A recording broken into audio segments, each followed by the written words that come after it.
1,000 k's north of Perth and about 3 hours from Carnarvon, the bitumen disappears and the track to Warroora Station stretches in front of you.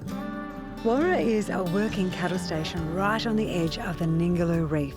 50 k's of pristine beach. Once experienced, it will always be remembered.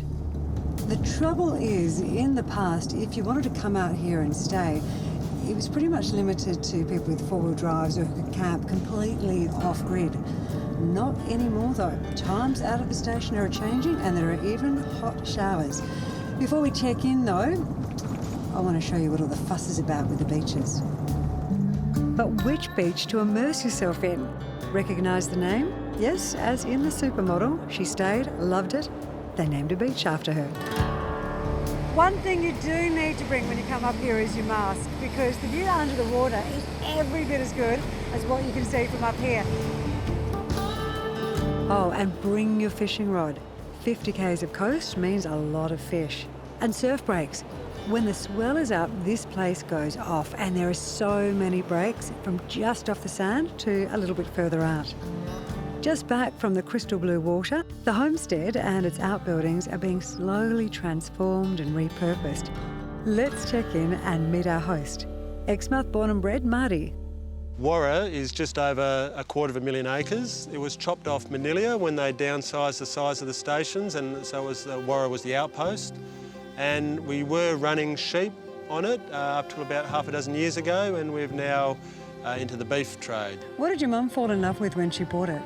We grew up in Exmouth, Chrissy, and so she had a friend who used to dive for crayfish on the Ningaloo Reef here. So she sort of used to come down, bring us boys down here, and fell in love with it. And I think it always had that bit of a lure. So your holiday spot is now other people's holiday spot exactly, as well. Yeah. Onto that accommodation, and there's quite a few options.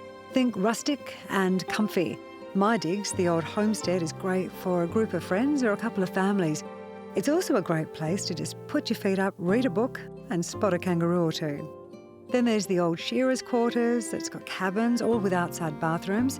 And if you love cooking, I reckon the camp kitchen might just make your holiday. You can also bring your own camper down. And if you book far enough in advance, this is pretty special. The balcony at the Ocean View Villa is the perfect spot to sit and enjoy the sunset.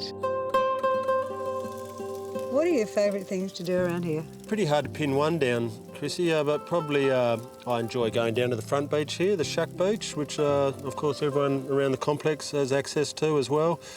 Beautiful snorkelling down there, take a beer down on the ride at the end of the day. And Marty, what about further improvements to the place? we've got a good idea of getting the hot tub going and the artesian spa, which comes from about 500 metres below ground. And yeah, it's nice to sit in, and you know, it helps the muscles. It takes 10 years off your life, and it's nice to have a look at the stars as well at the end of the night.